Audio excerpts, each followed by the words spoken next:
આનંદ news હવે જોઈએ અગત્યના સમાચાર। વડોદરા શેરખી ગામના ગ્રામજનો નર્મદા કેનાલ પરના જર્જરિત બ્રિજ અને ગંદકીથી ત્રાહિમામ। વડોદરા નજીક આવેલા શેરખી ગામના રહેવાસીઓ હાલમાં બે ગંભીર સમસ્યાઓનો સામનો કરી રહ્યા છે। એક છે નર્મદા કેનાલ પરનો અત્યંત જર્જરિત બ્રિજ અને બીજી છે કેનાલમાં ઠલવાતી ગંદકી। આ બંને સમસ્યાઓને કારણે ગ્રામજનોમાં ભારે રોષ જોવા મળી રહ્યો છે અને તેમણે તંત્ર સમક્ષ તાત્કાલિક નિરાકરણની માંગ કરી છે। જર્જરિત બ્રિજ અને અકસ્માતનો ભય શેરખી ગામને તેના સીમ વિસ્તાર સાથે જોડતો નર્મદા કેનાલ પરનો બ્રિજ હાલમાં અત્યંત ખરાબ હાલતમાં છે। ગ્રામજનો અને ખેડૂતો આ બ્રિજનો ઉપયોગ ખેતરોમાં અવરજવર કરવા માટે કરે છે। આ બ્રિજ એટલો જર્જરિત થઈ ગયો છે કે તેના પરથી પસાર થવું પણ જોખમી બન્યું છે। ગમે ત્યારે મોટી દુર્ઘટના સર્જાઈ શકે તેવો ભય ગ્રામજનોને સતાવી રહ્યો છે। આ અંગે સ્થાનિક લોકોએ અનેકવાર રજૂઆત કરી હોવા છતાં તંત્ર દ્વારા કોઈ નક્કર પગલાં લેવામાં આવ્યા નથી। નર્મદા કેનાલ બની ડમ્પિંગ યાર્ડ।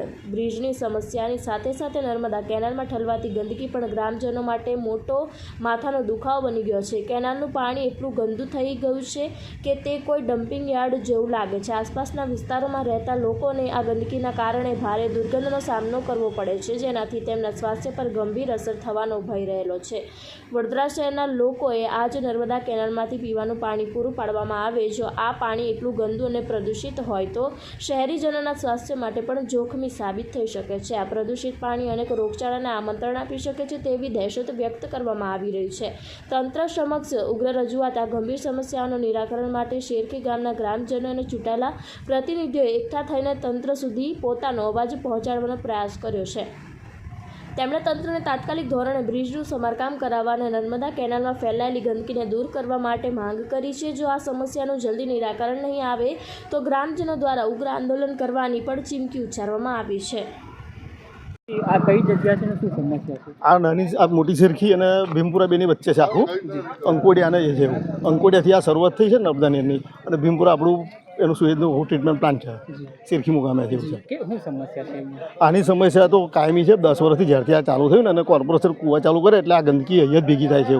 આ પાણી એકચ્યુઅલી કેવું છે ગંધ મારે છે અને આજુબાજુ શેરખીની વસ્તી છે, લોકો રેસિડન્ટ એરિયા છે એટલે આજુબાજુવાળા રહી ના શકે એવી પરિસ્થિતિ છે। ભવિષ્યમાં તો એવું થશે કે જો આ પાણી કોર્પોરેશનના લોકો પીવે છે એમને હજુ ખબર નહીં, જો ખબર પડશે ને તો આ પાણી પીવા લાયક નહીં, કોર્પોરેશનને જે મોકલે છે અશુદ્ધ ટ્રીટમેન્ટ એની જગ્યાએ તો ગંદકી મોકલે છે એવું થશે। એટલે આજે જે જાહેરાત થશે જોશે લોકો તો એ પાણી પીવાનું બંધ થઈ જશે એવી પરિસ્થિતિ આવશે। જી શું નર્મદા નિગમને અને તંત્રને શું રજૂઆત તો કરી? એ લોકોએ તો નર્મદા નિગમ આખો વિભાગ જ જુદો છે, એમને તો કંઈ પૈસા શોધવાના નહીં સરકાર પાસે, એનું પોતાની આવક જ હોય છે, એમાંથી જ કરવાનું છે। પણ અધિકારીઓ જો એની જાણ ના કરે અથવા તો કોઈને ખબર જ ના પડે, અહીંયા આવતા જતા ના હોય તો કેવી ખબર પડે? એટલે કોઈ એની તંત્રની દેખરેખ રાખનાર હતું એવું કહેવાય। ટ્રીટમેન્ટ પ્લાન ખાલી આ લોકો તે જોતા હશે, પણ અહીંયા જો જોયું હોય તો એ પાણી શુદ્ધિકરણ માટે અને શુદ્ધિકરણને બદલે આ તો બગાડીને મોકલે છે। શુદ્ધ કરવાનો પ્લાનનો જે કરોડો રૂપિયા ખર્ચો કર્યો છે એ ખરેખર અત્યારે વ્યર્થ છે, નકામો છે એવું છે।